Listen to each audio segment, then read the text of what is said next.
Well, welcome to everyone, and thank you for joining us. I'm going to just go ahead and kind of do a little housekeeping so that we can have others log on if they're a little bit late. Everyone except for the panelists is muted at the moment. If you have technical problems or if you have questions, you can type them into the chat box that is in the control panel on the right side of your screen. And if you don't see the control panel or the dashboard, you may have to use the little orange arrow to pull that out. And then we'll have somebody who can answer your questions.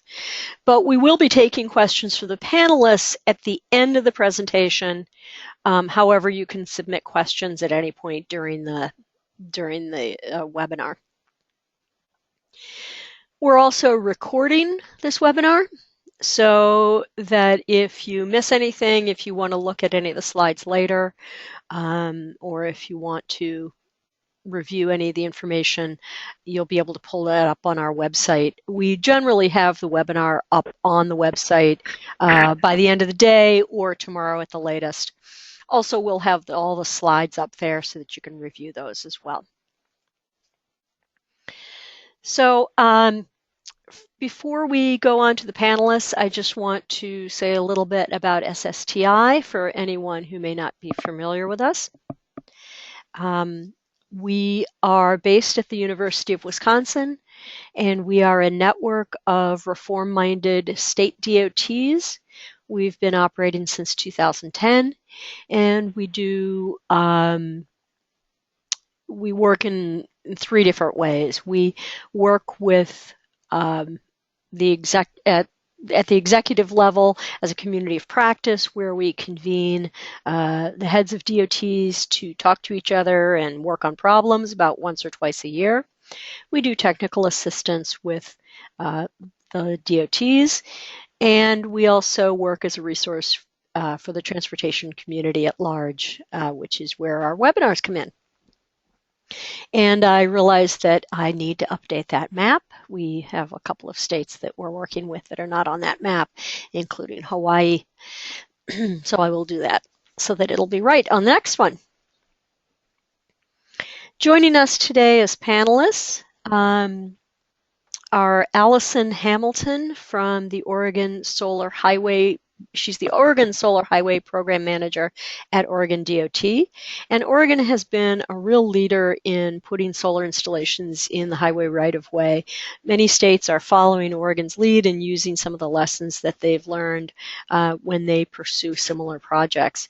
So we're really pleased to have Allison here to talk about how Oregon sort of navigated all the questions and stumbling blocks and found some best practices and things like that. So I'm very pleased to have Allison with us. Then we'll be hearing from Lily Oliver. She is the Solar Photovoltaic Energy Program Manager at Massachusetts DOT. And Massachusetts is also a leader in renewable energy in the right-of-way, and we're eager to hear about their programs, which is in a very different geographic environment. You know, we'll be hearing from what they've learned on their programs. We also are joined by Rosemary Jones from the Federal Highways Office of Planning, Environment, and Realty personnel, and she'll be answering questions at the end, but she's not necessarily going to present anything today. But she'll be available if you have questions about federal highways or any federal regulations related to renewable energy in the right-of-way. Again, I do want to remind people that if you do have questions during the broadcast, if you have questions for any of the panelists, go ahead and type those into the chat box. We will be getting to those at the end of the presentation. We'll have time for those. And if you don't see the chat box, just click on the little orange arrow that's on the right-hand side of your screen, and the dashboard should come up for you. So I'm going to turn over the presentation to Bill Holloway, who's from our office here at SSTI. He was really the person who sort of pulled together a lot of materials that we have, and I'll let Bill talk. All right, thanks, Robbie. I'm just going to provide a little bit of background as to how we got into this. SSTI first got involved in right-of-way solar at our 2015 Sustainability Directors meeting in Sacramento. A number of the states that were at that meeting were interested in pursuing renewable energy projects, generally solar, in the highway right-of-way, but were being held back by their uncertainty regarding federal rules and unfamiliarity with the solar industry and other issues. And then in January of this year, we held a workshop with representatives from 9 state DOTs and FHWA, FTA, and others during the TRB annual meeting to further clarify their needs and concerns in the area. One of the big issues that a lot of DOTs are facing is that they don't have experience with these types of projects, and to help them a little bit with that, SSTI is now hosting a repository of technical documents related to right-of-way renewable energy projects on our website. That's at ssti.us. And right now we have documents from a number of states in the areas of easements, guidance for these type of projects, legislation to enable them, power purchase agreements, RFPs, and site characteristics. Some of the documents that we have there are from Massachusetts and Oregon DOTs, which are represented by our guests here on this webinar, Lily Oliver and Allison Hamilton. And those DOTs are among the furthest along in their efforts to install solar facilities in their highway right-of-way. And in addition, although there's been some uncertainty regarding FHWA rules pertaining to these types of projects, the FHWA Office of Planning, Environment, and Realty maintains a website titled Renewable Energy in the Highway Right-of-Way. And that has a number of different documents and guidance and so forth regarding these types of projects and how they're affected by FHWA rules. And Rosemary Jones, of course, is here from FHWA, and she can answer additional questions today if you have them. And one final request: if your organization gets engaged in any of these types of solar or renewable energy projects in the highway right-of-way, if you could let us know and share any technical documents that you can with us, we'd love to put them on the website and share them with other DOTs who are working through this stuff for the first time. So with that, I'll pass it on back to you, Robbie. Okay, thanks, Bill. So I'm going to give over control to Allison. And Allison, you have the mouse and control the slides. Okay, thank you for having me. Let me, there we go right in. Cool. Okay, I'll apologize in advance if I cough. We've had an awful lot of rain here already in October. Well, I guess it's November now, yeah. But we had almost 30 inches of rain in October, and the molds are growing a lot. So got a little bit of a cough, but let's jump right in here. Like so many organizations today, the Oregon Department of Transportation is concerned about energy, where it's coming from, and its environmental costs, as well as its monetary costs. As you all know, most energy today comes from fossil fuels, which are limited energy resources, and burning them releases toxins and carbon into the atmosphere. As they become less available and the cost to develop the remaining resources rises, the cost of energy from them is also rising. ODOT is responding to this challenge in several ways, one of which is, in 2008, we developed the first solar highway project in the nation, starting down the road towards our renewable energy future. Now, let's see. There we go. Just what is a solar highway? Since Oregon developed the first one, we took the liberty of defining it. In our view, a solar highway project uses existing public right-of-way. We don't go and buy new land to build these projects. They're on land already owned by the Department of Transportation. This land isn't scheduled for any conflicting use for at least 20 years, and longer is even better.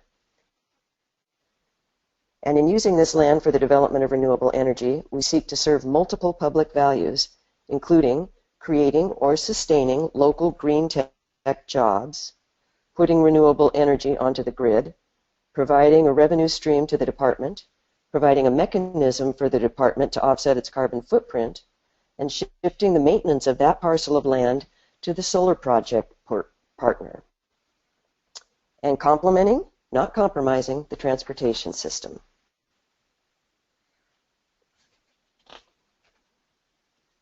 The Oregon Solar Highway Program reflects department, state, and national energy policy direction to develop renewable energy resources. In 2007, directives from the Oregon Legislature, the Governor, the Secretary of State, the Oregon Transportation Commission, and ODOT's Director all converged to encourage and support the development of renewable energy resources in the state. And the next year, this program emerged. Now, most people don't dwell on it, but it takes electricity to run a transportation system. ODOT uses electricity not just for its buildings, but also for freeway, highway, and bridge illumination, signals, ramp meters, traffic cameras, and more, including powering our growing fleet of electric vehicles. It takes about 50 million kilowatt hours it takes about 15 million kilowatt hours a year to run Oregon's transportation system at a cost last year of over $4 million.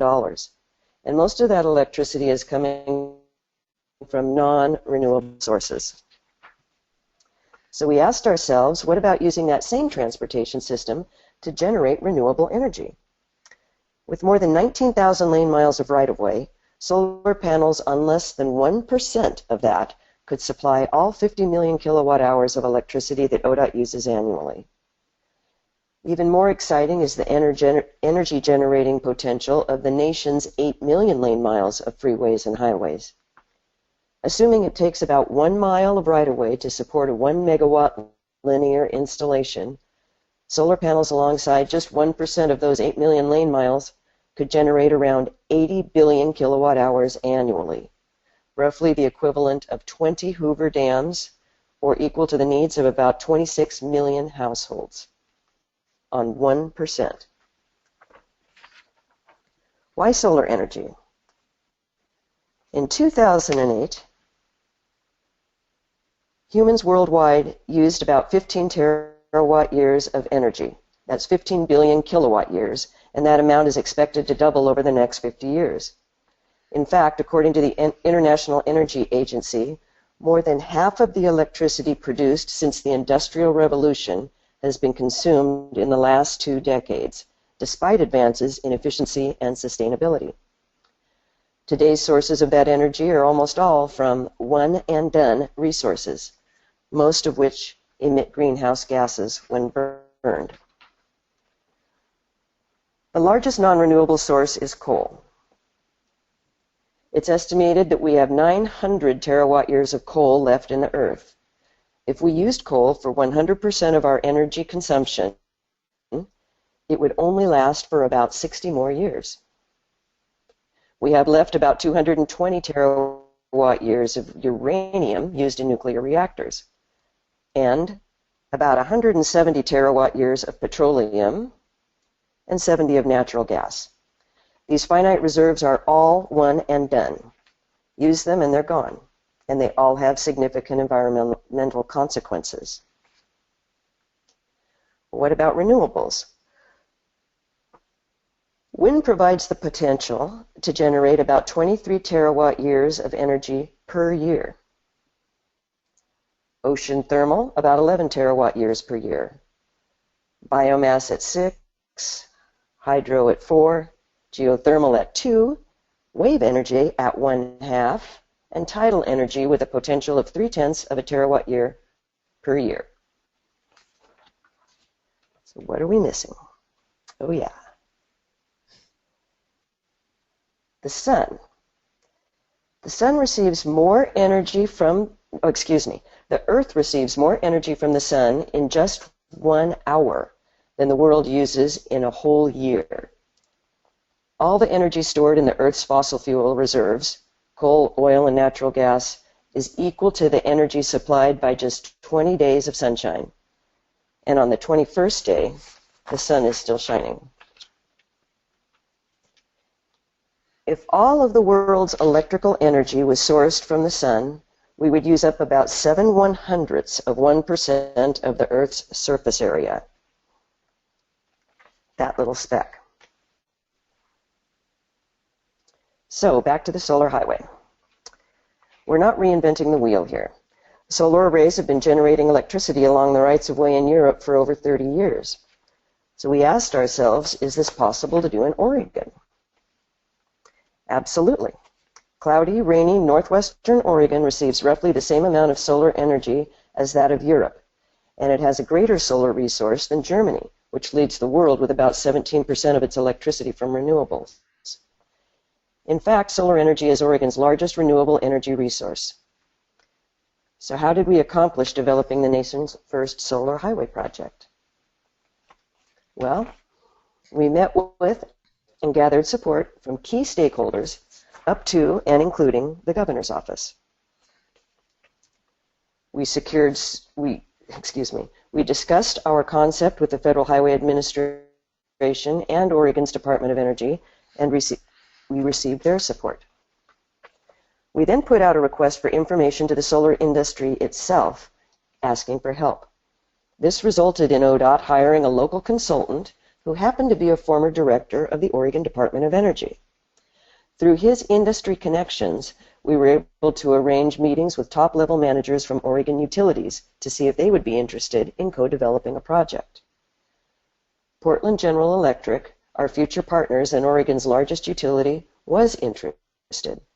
Over 1/3 of all electricity consumed by ODOT is in PGE territory, so getting their interest and support was critical to the success of this effort. With a project team in place, a location was chosen, the middle of the I-5 and I-205 interchange. A project was designed and a business model was developed for financing that project. The business model was a public-private partnership between ODOT and PGE and used state and federal tax credits, grants, and PGE's Clean Energy Program to finance it. The project went up fast.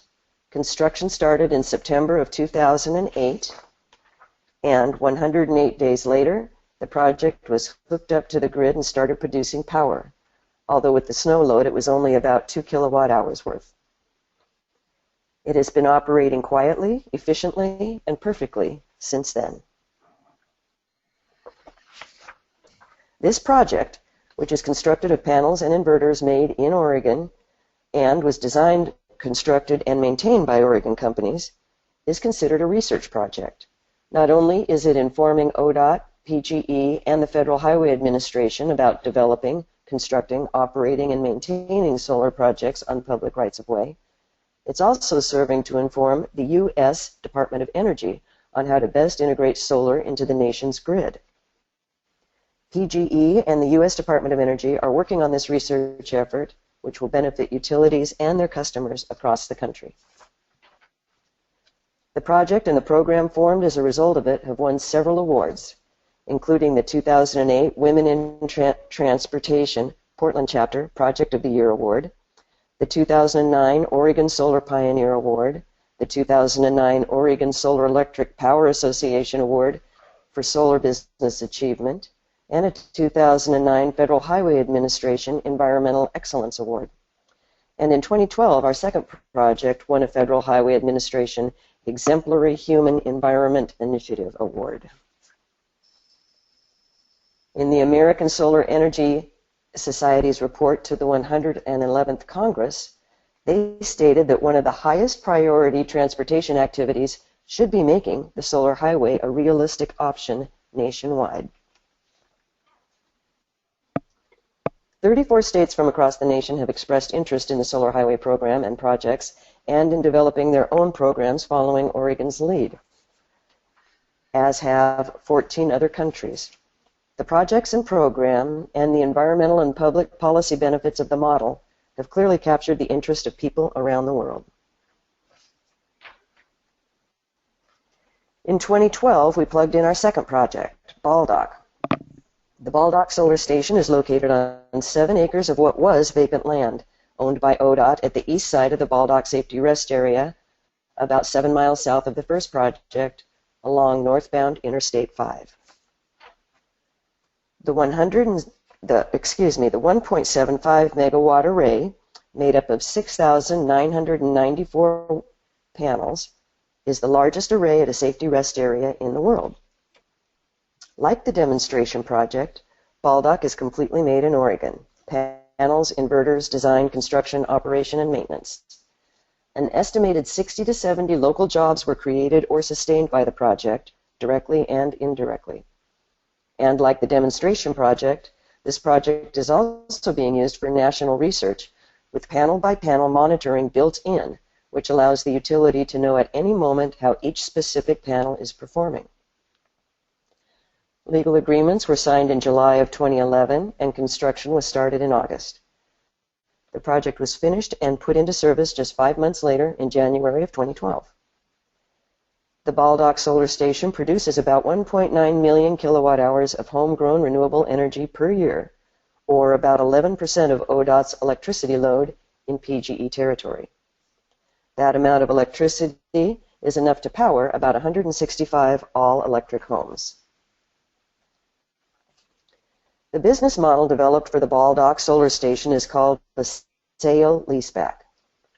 PGE designed, financed, and constructed the project, and upon completion, sold it to their tax equity partner, Bank of America. The state and federal tax benefits accrue to the bank. The bank is leasing the project back to PGE for PGE to operate and maintain, and at the end of the tax benefit period, roughly 5 years, PGE has the option to purchase the project from the bank. While the electricity generated at Baldock goes into the grid, the environmental benefits, quantified as renewable energy certificates, or RECs, go to the project partners, roughly in proportion to their investment in the project. Those partners are ODOT, PGE, and the Energy Trust of Oregon. The RECs received by ODOT are summarized annually, retired on ODOT's behalf, and counted towards offsetting our carbon footprint. ODOT also receives a small annual site license payment. While the payment for Baldock is minimal, through this project we've laid the groundwork for higher payments for future projects. We'll talk a little bit about those RECs here, since they are the key business difference between the first project and the Baldock project. Solar projects produce 2 distinct benefits, electricity and environmental benefits as quantified by the RECs. 1,000 kilowatt hours of solar energy equal 1 REC. In the demonstration project, ODOT receives electricity from the project, but not the RECs. Since ODOT doesn't own any RECs for that project, legally we can't say we are getting renewable energy from that project, even though the solar array is clearly sitting there on our land and we're buying the energy produced. For Baldock and future projects, ODOT will receive renewable energy certificates, and we will count those RECs against our carbon footprint for as long as the projects are producing energy. Renewable resource development on the transportation system is at the intersection of energy, transportation, and community interests. It's this last item, community interests, where we found ourselves spending considerable effort on the Baldock project and at another potential site in West Lynn. While one might be tempted to argue a moral imperative, there isn't any built-in obligation for a community to accept a renewable energy project as its neighbor, even if that project is used to sustainably support the transportation system serving that community. We've learned that in order to get project support, we must work diligently to reach out to neighbors, special interest groups, and local elected officials, just the same as ODOT does for any transportation project.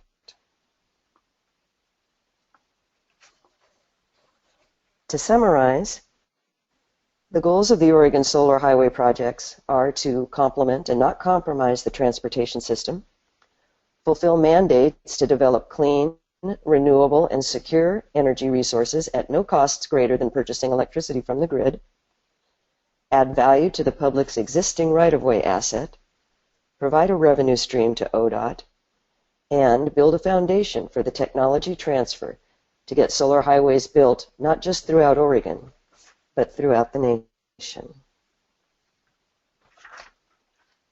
You can learn more about the program and projects at this website, www.oregonsolarhighway.com. At that site, there is a downloadable Solar Highway Program how-to manual. Now, I'm in the final stages of updating that manual, and within, or by this time next week, I'll say, we should have the newly revised manual posted.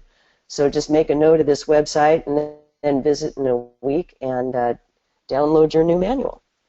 There are other resources there on that page too for you to click on, and I'm available through that website to reach out to for any specific questions. So thank you. Thank you, Allison. That was great. I think a lot of people are probably going to be referring to some of those materials after the webinar. Okay, we're now going to hear from Lily Oliver. And Lily, I have given you control of the slides, so just click on the slide and you should be able to change them to yours.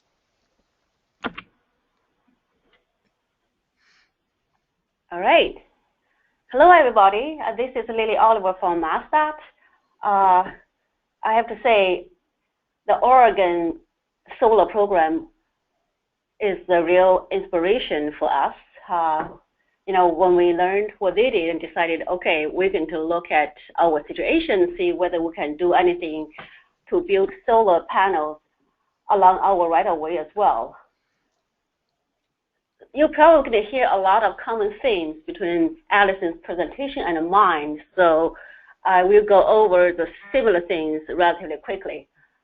Similarly, from Massachusetts Department of Transportation, our major driving force to install solar arrays on our properties is to reduce greenhouse gas emissions. Massachusetts has passed a law in 2008. It's called Global Warming Solutions Act, and it sets the state target of reducing our greenhouse gas emissions by 80% in 2050. The baseline is 1990 level. And we also have more immediate target is to reduce our greenhouse gas emissions by 25% in 2020. So all the state agencies are doing their shares to cut back the use of energy and to install renewable energy generation facilities on their properties as possible. The state has set a goal of 1,600 megawatt of solar installed capacity by 2020, and that's the goal that we are trying to achieve. And also, just like Allison said, in Massachusetts, we also have a lot of underutilized land that we procured when we built the state roadways, and we want to leverage these properties to generate revenue. Massachusetts is also among one of those states with highest electricity rates, and that's account for a pretty big part of our operation costs. So we would also like to reduce our electricity costs through the solar project.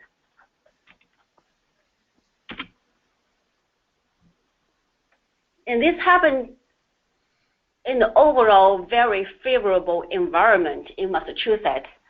This chart shows that in Massachusetts, the installed solar capacity has really grown exponentially since 2010. You can see that before 2010, there's almost nothing built in terms of solar in Massachusetts, and after that, we have 1,280 megawatt of solar PV generation capacity installed as of September 2016. And this is part of the result of the Global Warming Solutions Act. It's also because the state has let me go back. The state has established several incentives to encourage the installation of solar facilities. The most important one is the solar renewable energy credit. Massachusetts, like many other states, have a renewable energy portfolio requirement. And for that, we carved out one specific part for solar power, and called SRECs. The current bid price is about $650 per megawatt hours of power generated by solar facilities. And that's a pretty significant incentive for solar developers or anybody who want to install solar facilities. And in Massachusetts, we also have a policy called net metering policy, which allows a facility owner or a host customer to sell excess power back to the distribution grid at retail rates. And this is very important because, as we know, we do not necessarily have parcels that next to big loads, since it's on the highway, or next to the highway, and also when the sun is shining, the solar power being generated, we do not necessarily have big load. So this policy allows you to sell power when you don't need it back to the grid, will receive benefit from it. There are also many solar rebates and grants, but at relatively small level, and they're targeted mostly for residential and community solar. At the federal level, there are two very important tax incentives too. One is the federal investment tax credit. Basically, the system owner can write off 30% of the installation cost the first year as the tax credit. There's also a policy called a Modified Accelerated Cost Recovery System. That's a 5-year accelerated depreciation scheme for tax-based reduction. And finally, Massachusetts also has set interconnection standards that when you build a system that you want to be connected to the grid, and you have to comply with a series of engineering requirements so you will not disturb the stability of the distribution grid. And that formalized the whole process. When you want to do a distributed generation project, and you can go through the process and to see whether the site is feasible and to see whether the utility company can accept the power that's sent back to the grid. So we started our solar program in early 2012. So we looked at a lot of sites and decided we want to do a demonstration project first and to learn how this thing is going to work for us. We picked a site next to the Highway District 2 headquarters. It is 80 kilowatt behind the meter system. That is to say, this is completely built behind the meter. We're not sending any power back to the grid, and the power is consumed by our facility right next to the solar farm. And it generates about 10% of the power needs at this particular building. When the solar farm was finished, the rate that we negotiated with the solar developer was 8 cents per kilowatt hours. And at this facility, the blended utility rate is 15 cents per kilowatt hours. So we saw the financial benefit of this solar farm to Mascot as well. After we completed this project, we decided to do a full-scale program. We started with a consultant looking at more than 600 highway properties through a desktop review just to screen out the sites that are obviously not suitable for solar development. And in the end, we visited 47 sites for their feasibility.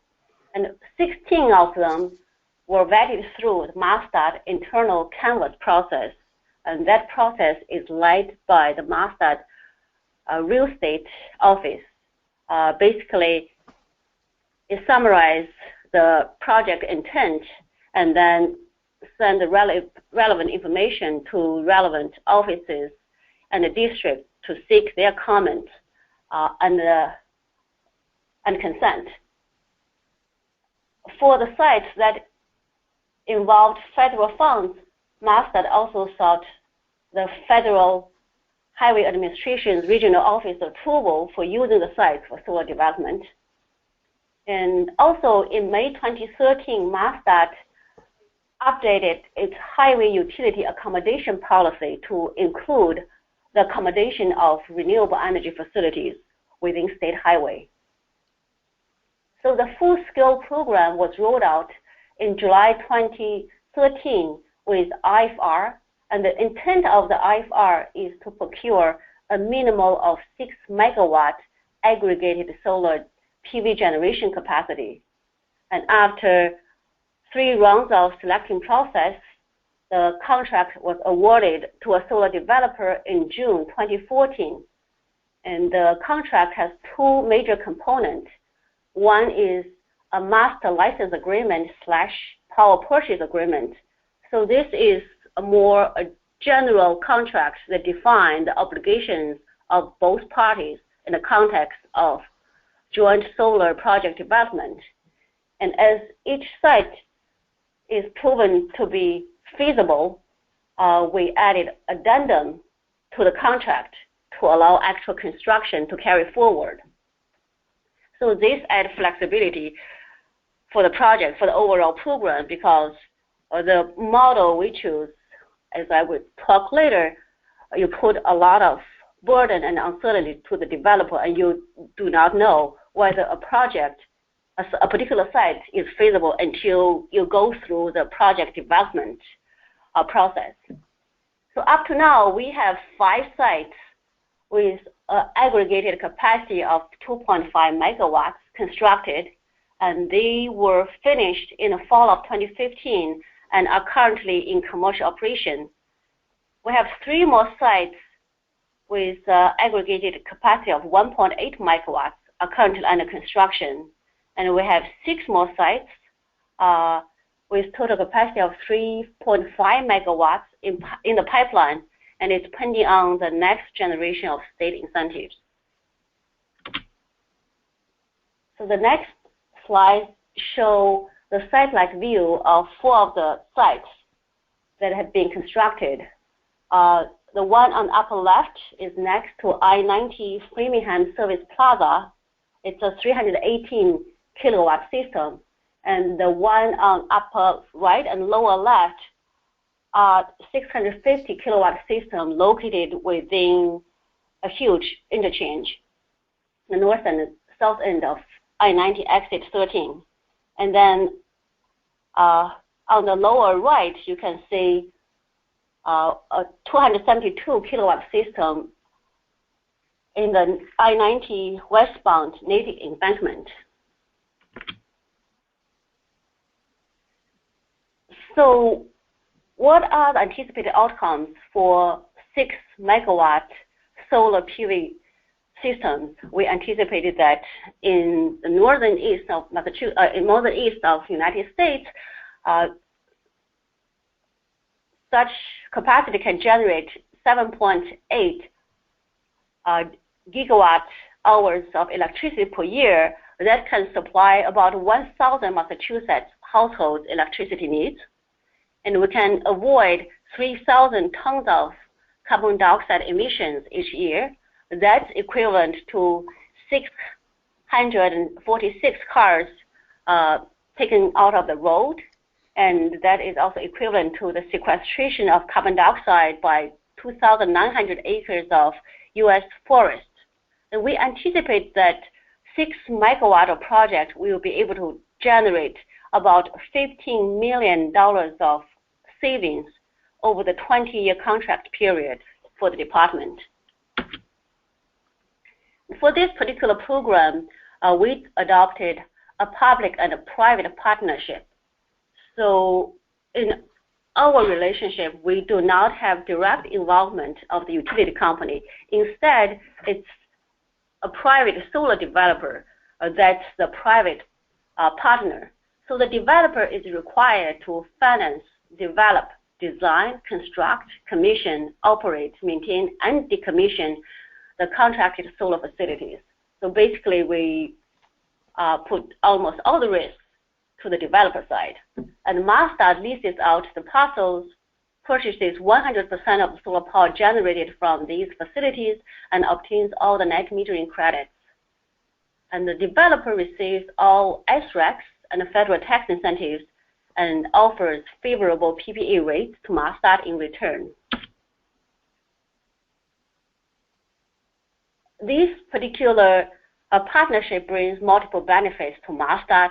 First, there's zero upfront capital cost. As we know, the transportation money now is really scarce, and we can't afford to use it on non-mission critical projects. So this structure helps bring in private investment to a project that would benefit Mastart, and it also allows the program overall to utilize the federal tax incentives, and which account for almost half of the installed cost. And because of all the incentives, the developer is able to provide a favorable electricity rate for Mastart and for 20 years. And we also expect significant energy savings and lease revenues over the contract period. And the chart is just the illustration of how the expenses and the revenue will be over the 20-year contract period. So what are the lessons that we learned from this program? And first of all, leadership support is extremely important. And from the Secretary of Mastart to the division administrators, they have been always very supportive to this particular program. And we also have a very strong project team. We have project leads both at the secretary office level and at the division level. And we have internal support from all the relevant internal offices and highway districts. And at the beginning, a consultant is proven to be very helpful, given that at the beginning you may not have a whole lot of experience and expertise in this particular field.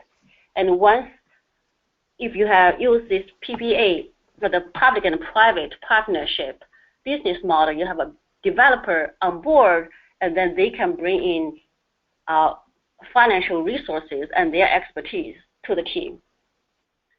And also, we find the state regulatory and policy environment is very critical for not only the financial viability, but also some technical side of the viability of the project as well.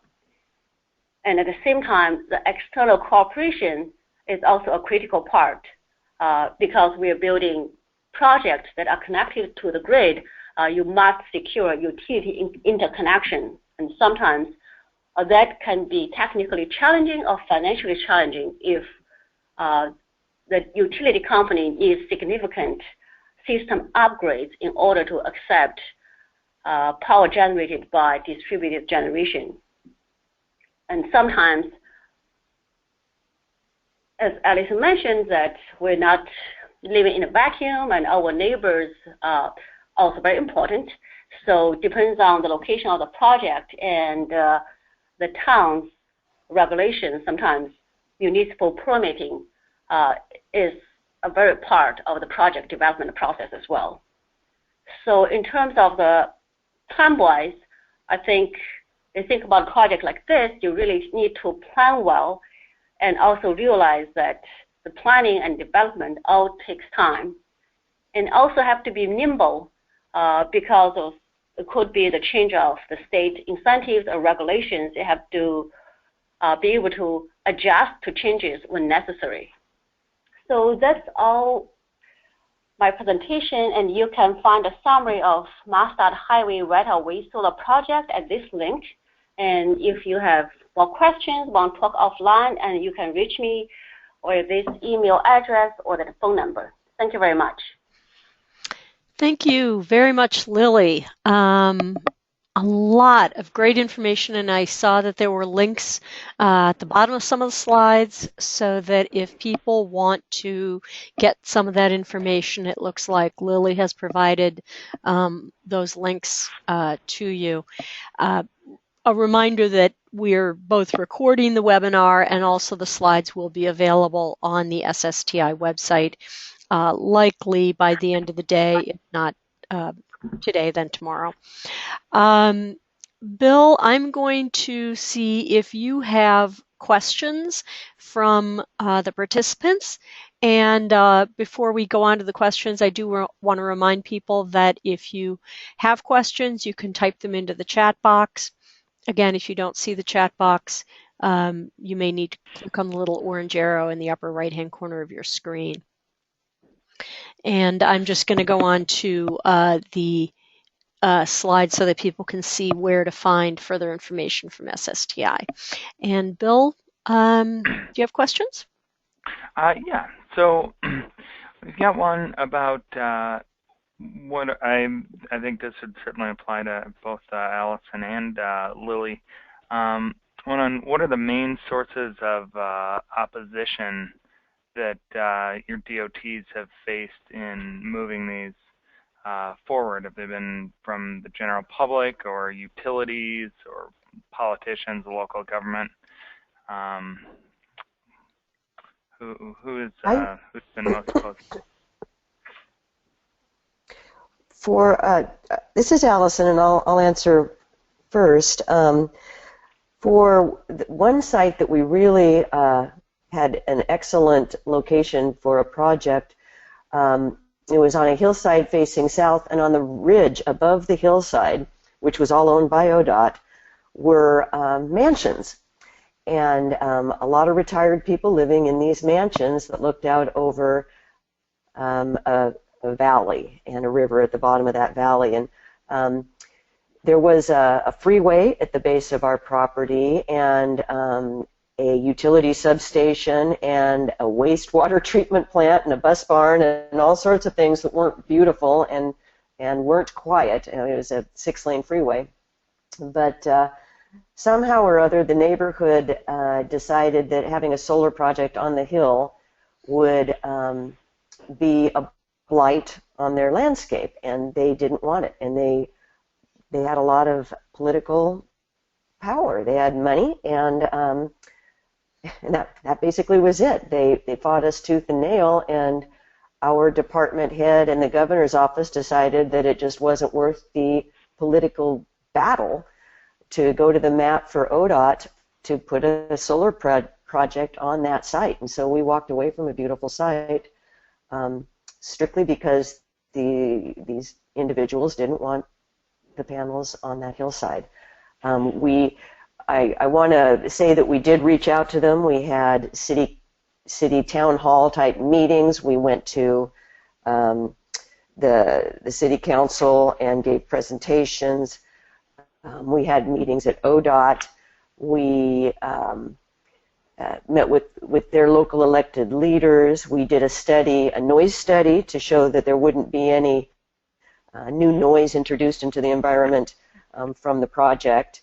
We did a visual impact study, and it showed that there would be very little visual impact. And really what we've learned from these projects, the two that we have in place, that after the first week or so, nobody even sees them. It's just like anything on the roadside that draws your attention because it's new. Once it becomes part of your regular view shed, you don't see it anymore.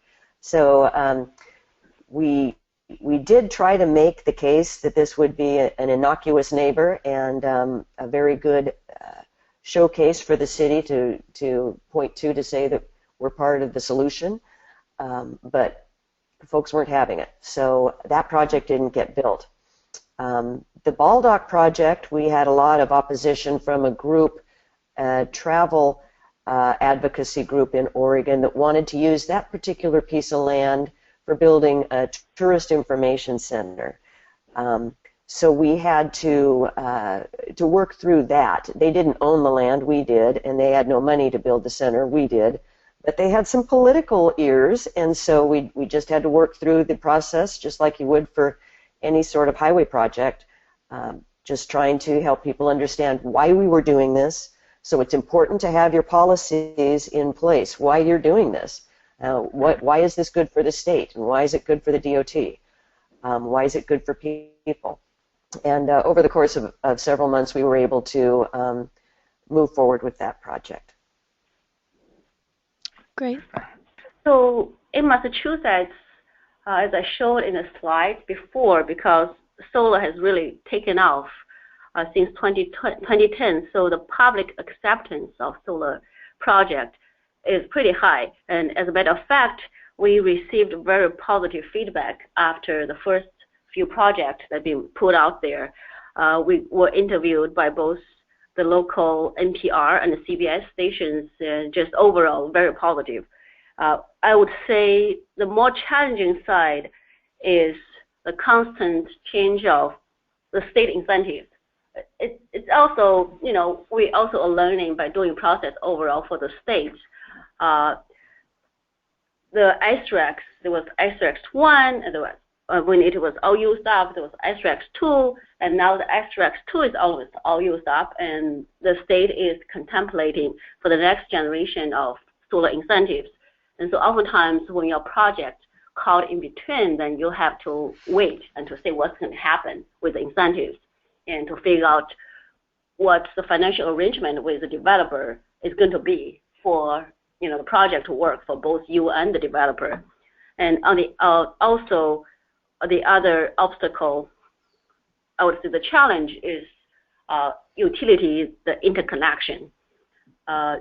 Oftentimes where you have land is less populated areas, so the utility load is relatively low, and their ability to accept a large amount of power sent back to the grid is limited. And under that kind of circumstance, they oftentimes need significant system upgrades. And by requirement, you know, the interconnection customer or, you know, the facility owner or the sponsor has to pay for the utility upgrades, and that could be into, you know, hundreds of millions of dollars, and that will significantly compromise the project's financials. That sometimes can bring a project become invalid because of the high interconnection costs. Interesting. I also just want to remind people that if they have questions for Federal Highways, we do have Rosemary Jones from Federal Highways on as well, just in case that anything in that category comes up. And we've got another question. Does Oregon expect any change to its current regulatory, political, and or leadership climate so that they can plan and build more solar highway projects in the future? Oh, that's a lovely question. That would be a Christmas present. I have no crystal ball. We've got a governor's election coming up next month or next week, and she's very forward-thinking, and I wouldn't be surprised if we were able to get back in the game, so to speak. Right now, the Oregon Solar Highway Program is focused on helping others across the nation. I am not actively engaged in developing any Oregon projects, but that could change pretty quickly with if leadership determines that that's a direction that we can go at this point. Right now, as Lily mentioned, critical funding is our focus. We need to get funding for the transportation system in Oregon for our critical needs, our roads and bridges, and that's where our department is focusing its efforts. And we need to get a transportation package passed through the 2017 Oregon legislature that starts up in a couple months. And so once that session is over and our package is passed, then I am hopeful that we can get back in the game. But at this point in time, we're focusing on getting a transportation system funding package passed. All right. And but Lily also mentioned that, excuse me. Oh, no, go ahead. I just wanted say, Lily, okay. Well, I just lost my thought. I'm sorry. Go ahead. Oh, sorry to interrupt you. I've got one for Rosemary. What actions is FHWA taking to support the development of solar highway projects around the country? Well, the solar projects technology is compatible with our goal of finding sustainable ways to address our nation's transportation needs. And so we're working with the states. But the main thing that we need to be concerned about is if a solar project is on a highway that was acquired with federal funds, we need to make sure that they are legally there. In other words, which legal vehicle will you use to develop your solar project? Will it be a utility accommodation policy, or will it be through a lease? So we need just to make sure that everyone is familiar with our regulatory and statutory requirements. But this, and I think a lot of the confusion in the past is because we do have a law, 23 U.S.C. 111, that prohibits commercialization. But with solar projects, it's rather different because solar projects help the state DOTs with their operational costs, and they also put power back into grids, which is a public interest. So we can allow projects that are of public interest. We just need to go through the right avenues. So our federal highway, like in Massachusetts and Oregon, have been working with them with their solar projects. But the main thing I want to encourage is that every state is different. Not all state laws allow solar projects as a utility. So sometimes utility accommodation policies need to be updated. But the main thing to remember is to work with your state DOT. They must approve it first.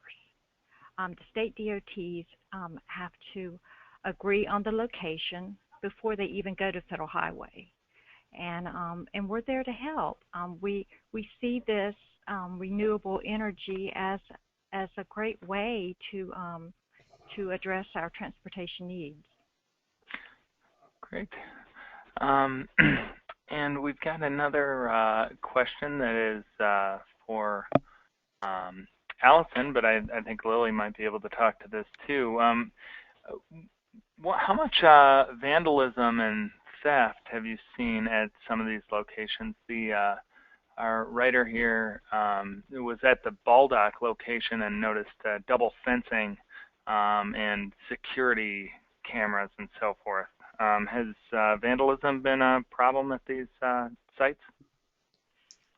No, because of the double fencing and security cameras. Was that taken? We've had no vandalism. Oh, no. Okay. So no. That wasn't no. Covered up after there was a problem. It's just been proactive. It was proactive, and both projects have security fencing around them and other vandalism proofing, motion detection built into the fences, lighting. If the fences are disturbed, lights come on at the Baldock project. We tried to make it look less like an institutional security fence and more just like a friendly neighbor fence. The first fence at Baldock is a shorter fence and people can lean on it, and it's not wired for motion. And it separates the big security fence. In between the small security fence and the big security fence is a sustainable garden that the local master gardeners designed and built and maintain. That's a community effort, and it's a beautiful garden that's a xeriscape garden, kind of reflecting the no maintenance of the solar panels. And it also softens the look of the security fencing. And we haven't had any vandalism at either site. Actually, at the Baldock site, there was a fire started outside the fence by somebody, we think probably homeless people trying to stay warm one night, but it didn't do anything. But that's been it. And Lily, have there been any incidents of theft or vandalism in Massachusetts solar project? No, we haven't experienced anything like that either. We also have security fence installed around all the solar facilities. We don't have lighting, but they are along pretty heavily traveled highways, so always vehicles constantly passing by. And also, we have signs outside on the fence and saying high voltage warning. So that may deter some of the, maybe people want to do some pranking of the, anyway, so we have not experienced any vandalism. Great. And we've got one more question for, I guess, if anyone has any insight on this. Is there any chance that the U.S. Department of Energy will provide funding for solar highway development and construction similar to the way that FHWA provides funds for transportation? Anyone want to take? I don't have any insight on that. We got our funding through the U.S. Department of Energy through our state senators who put an appropriation in a bill just out of thin air. We didn't even ask for it. It was a surprise to get the funding, and we were very grateful for it.